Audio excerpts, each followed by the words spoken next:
this original consolidation in here, all this consolidation, we see it take the sell side here, and then it rallies through.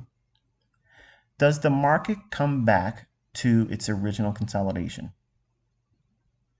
No, because it would have done it here. It didn't do it. So is that strong or weak if we're expecting prices to be drawn up into this daily volume imbalance? It's extremely strong. So my mind immediately adopts this. Okay, as we enter this area here between these two levels, that balanced price range, if it's really going to have the influence on price that I think it should, which is don't touch the lower end down here. Don't even look at this as support now, because this used to be resistance. That's what people say. They'll say that I'm teaching you a renamed, complicated version of support and resistance. Okay, well, you never would have got an entry there. Okay, I'm drawing your attention to something right now when I'm drawing this here, this fair value gap. It went down and touched it there. And then this down close candle, I was looking at the midpoint of this candle right in here. What would be the middle of that down close candle? If that's a bullish order block, what's the middle called? This inefficiency down here, the midpoint of inefficiency or a actual gap is consequent encroachment. It's the midpoint. The differentiation between an order block, which is a real range that has been offered liquidity, where the range has closed with a body like this right here, the midpoint of that is mean threshold. So that's the two distinguishing factors that make up the midpoint. If you grab a fib and you drop it on that specific candle right there, that midpoint level's right here. Okay, you can see how we went through it. Does the body disregard that midpoint? No. Can it cross over that? Yes. What do we call that? Mohawk. In trading, you have to allow it to be there. Just allow it. Okay, so while we have very specific levels, the bodies of the candles are telling you the narrative. So yes, it does go down below midpoint of that. So when we are anticipating specific levels to be traded to, we're not expecting and demanding that it stops on a dime right then and there. Now, can it do it? Yes. And when it does, it's a fascinating study. But it's not important. This level here, 14,422 even. So 22 even, and the low on this candle comes in at 19.75. So it's less than 2.5 handles. Now, if you're going to lose your mind over 2.5 handles, but you expect it to be respecting that level, you have to have a stop loss that's going to at least allow for that mohawking, that little push beyond the level of where we expect the real turning point. The real turn in price. Is it happening and justified and confirmed with the bodies of the candles here, here, and here? That's exactly what I was watching when I was still in the trade. I want to see, does it keep supporting that? And it does. Then it rallies through. Now, this range here, the idea of these quadrants, this is where I believe that price was going to draw to from down in here.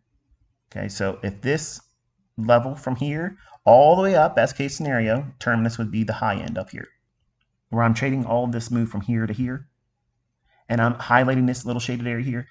My students that have been with me knew exactly what I was doing here as I was drawing that. I want to see price find somewhat support and respect of that level. If it were to break below that, then it's probably going to dig into half of this buy side and balance sell side efficiency, which would have been in many ways somewhat of a problematic situation for me.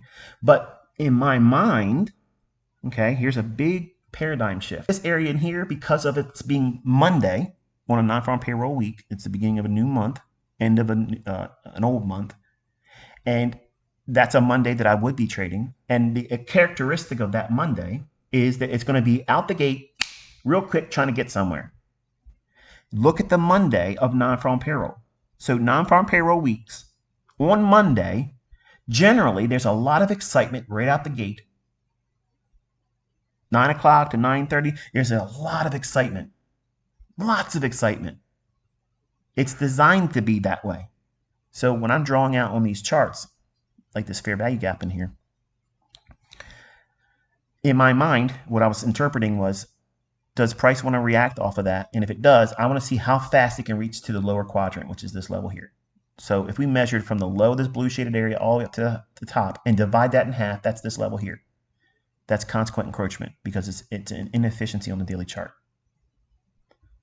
The lower quadrant, I want to see how fast we reach up into that.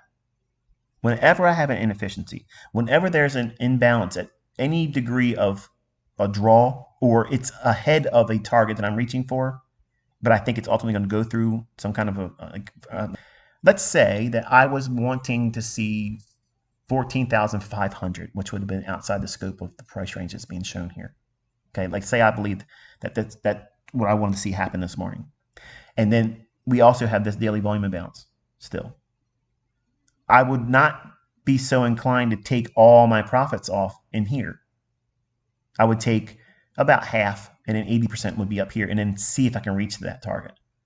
But because this is my target, I want to see it trade up into this area here. I want to see how fast we trade up into that lower quadrant. Does it do so real quick? Well, look what it's doing here. It's hitting the low end of it here and consolidating. Now, as soon as it does that, I'm looking at my immediately, what's the closest proximity discount array? It's this order block. But we're also trading real close to what would be mean threshold of that. So I have to make an allowance for what? There's got to be 3 PD arrays.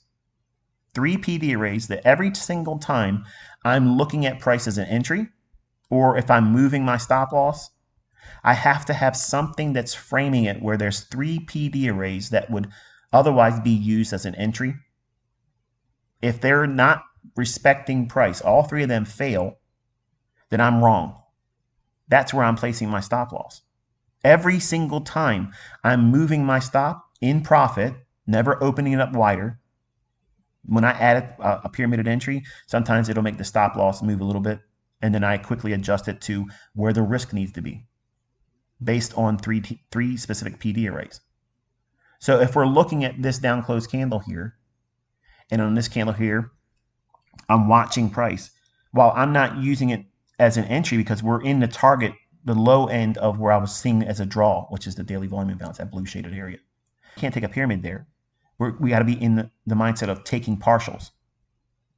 So as it's digging in to this blue shaded area, I'm measuring how much time it takes to get to the first lower quadrant. So we hit it here on the low end of the blue shaded area. We consolidated. We have one discount array here. How's that a discount array if we're so far away from your entry? Because this is unrealized up here, the upper part of that shaded area. Remember I was talking about this is a implied dealing range. It means it's not there yet. So if I'm buying down here and I think that the market's likely to draw all the way up here, upper level of that blue shaded area, that's what I anticipate seeing price do. I want to see it traverse from here all the way up to here. And I'm willing to submit to the time that it takes to get there. Just the separation between these two candlesticks here. This is a volume imbalance. Volume imbalance is the same thing that's shaded here in the blue area. That's on a daily chart. It's a larger range. The higher time frame, the larger the imbalances, or like in this case, the volume imbalance, it's a larger range. The smaller the time frame, the smaller the imbalance. So if we're going to be using a higher time frame, for instance, like a 4-hour daily or weekly, I'm absolutely interested in the quadrants.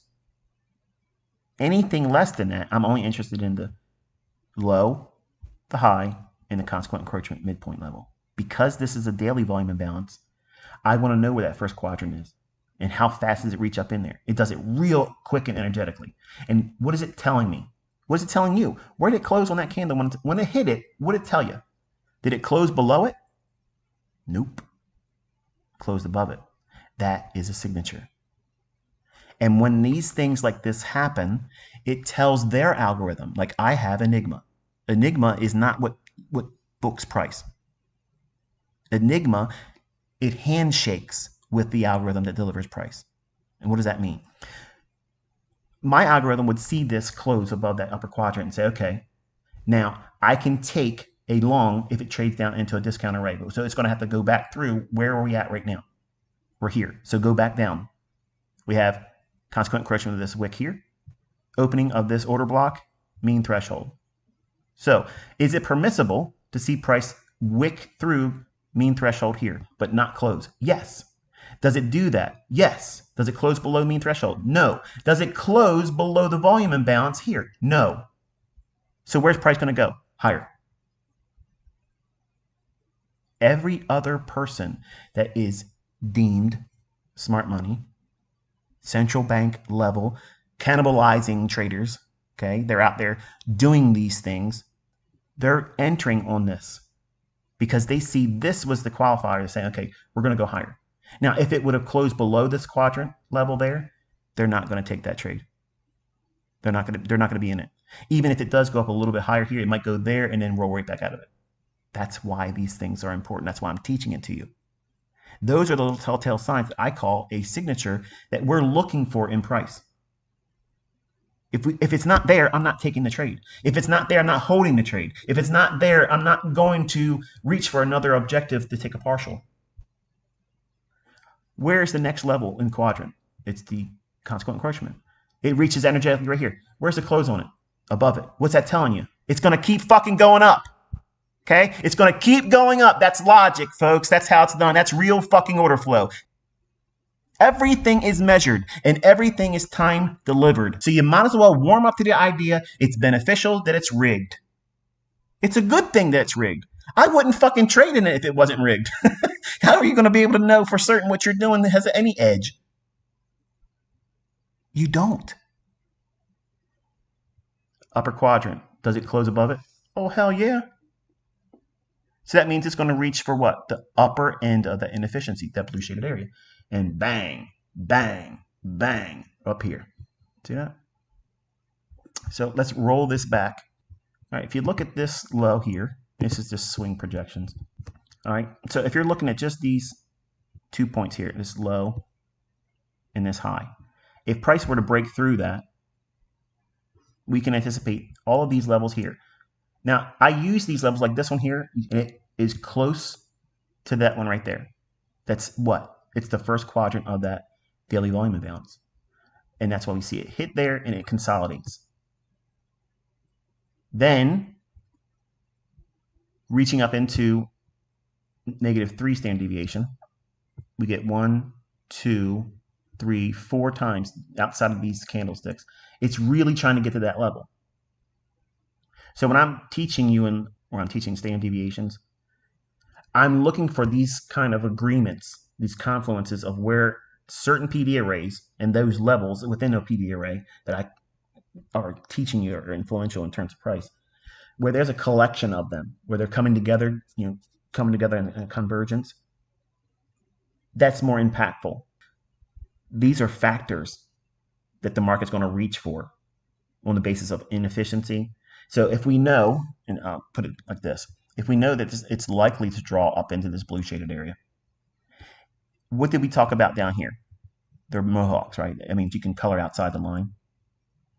It can go to where you think it's going to go, but just go past it just a little bit because everything has to allow for what? The spread.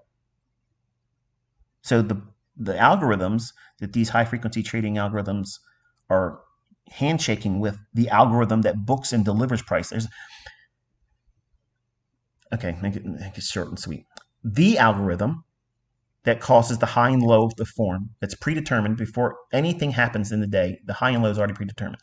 It's already predetermined. All right, so, okay, we're looking at the aspects of mohawks, okay? Trading outside the levels, coloring outside the lines, if you will. That's what I refer to as something that's permissible. That means we don't look at it as less than efficient. We don't look at it as less than precision. We don't look at it as noise. We anticipate very specific things to see price draw to, okay? If this inefficiency here that's shaded in blue is on the daily chart, that means that we're going to be now considering its quadrants because it's large enough to be referring to it. Contrast that with this down here. Okay, it's so small.